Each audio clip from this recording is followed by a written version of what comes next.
Well, Dave Chappelle. My man. So you've done a number of shows with Chappelle? Yes. Okay. Yes. About 8, 9. Okay. Were you doing shows with him this year? Yes. Okay, so how does that work out? Is that something he's working on, or? He's doing the showing of his document. Showing his what's the word for it? He has a film, put it that way. That he's trying to get it. He's gonna have it released, so he's showing it to different cities, and he's showing them, and we're performing at the same time. Yeah. Right.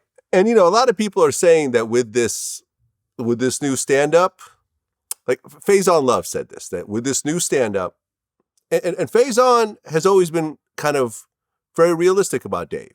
He hasn't always praised him. He said, yeah, these stand-ups I don't really like. And, he, at certain times he said he was overrated and so forth. But he said with this new stand-up, Dave has solidified himself as one of the great stand-up comedians. Mm. That was a masterfully done stand-up. And he was, well, I say it was a masterfully done because he was showing comics you don't have to be funny all the time. You can be funny and make a poignant message. Have a story, compassion, empathy. It was all in there. It was a masterclass in stand-up comedy. Would you agree? I think even before that he was. Yeah. But if Faison finally came over to it, then I tell him welcome. I think, he has always been, one of the greatest to ever told. I actually agree. I mean, I was a fan with him before the Chappelle show. Yeah. Killing Me Softly and stuff like that. I was playing to death. Now, with the latest stand-up, though, was it The Closer? Mm-hmm. There's the whole backlash with the trans community. True. Now, when I saw it, from my point of view, as a straight heterosexual man, when he did the whole thing and talked about his trans friend, yes, what I thought the moral of the whole stand-up is that here's this trans person who, is doing their best to get by in the world, trying to be themselves, and because of online bullying and so forth, they end up killing themselves at the end. And that, to me, was the moral of the whole story. Exactly. But a lot of the trans community saw it as he's bashing. Right. And it's kind of gone on longer than I thought it would. I thought it'd be like, a little spark in the pan, but, he talked at his high school and then people started arguing with him there. And, they're like, some Netflix employees had walked out and, and so forth. What is your take on that whole thing? I mean, there is no joke that exists that is not going to offend anybody. But it is a joke. Yeah. My problem with the situation is if you want equality, then you have to take the equality with the commentator from the comedians on our perspective of what we see. Right. If it's not harsh. Right, because he did some Jewish jokes. Exactly. He talked about Jews in Palestine and so forth. True. And me being Jewish, I'm like, okay, I get it. It's right. a joke. That's his point of view. As a Muslim man, I even understand why he feels that way. And that's cool. Kept it moving. Right. But certain people, I almost feel like you can't make a joke about them these days, or else you get the backlash, the cancellation, the whatever. But they try to hold us accountable for the carnage and what people are doing, saying we're initiating it. And we as comedians said, whatever people want to do or say about you, they don't need no reason. Mm-hmm. Hate is hate. They don't need anyone to motivate their hate.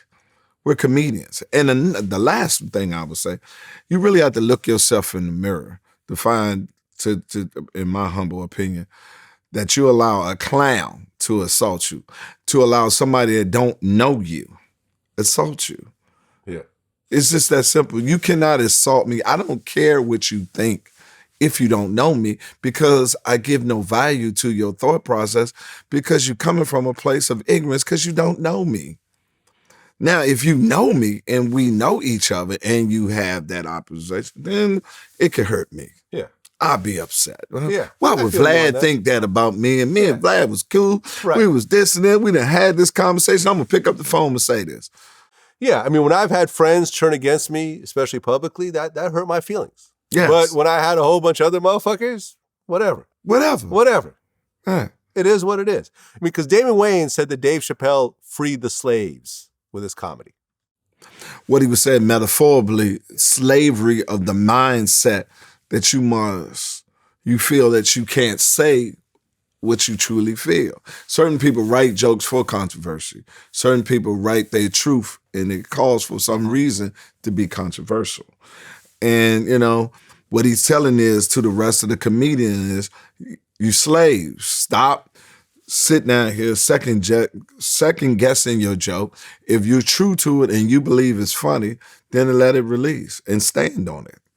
Have you had a situation where a joke has caused like an uproar or anything of that sort? No, not to my knowledge. But see, I don't pay attention. I mean, listen, Vlad, I got a hell of an egg game. I ignore the shit out of a lot of people. I can never be social internet bullied because I don't pay attention to it. It kills me. I have to pick it up for you to be able to get to me. Yeah. I have to log on Yeah. for you to get your opinion to me. Oh, yeah. I mean, listen, and I've gone through various things over the years, and when I feel like I'm getting bullied on the internet, you know what I do? I get off the internet. I get off the internet. I just don't know. I delete my Instagram app. I delete Twitter off my phone. And I just go without the internet for a while. And when I come back, it's usually gone. And not only that, they done found somebody else. They found someone else. They're going to find somebody else. They usually even turn on each other at some point. Yeah, they're going to turn on somebody else. You just got to wait and just wait. Because they bottom feeders. They need someone else. It is. But if you engage with it, and again, a fan only blows when you're hot. So I've never, ever sit here and take it personal. A fan only blows when you're hot. Yes. That's an interesting way of looking at it. You know what I mean? Okay. I dig it. I dig it.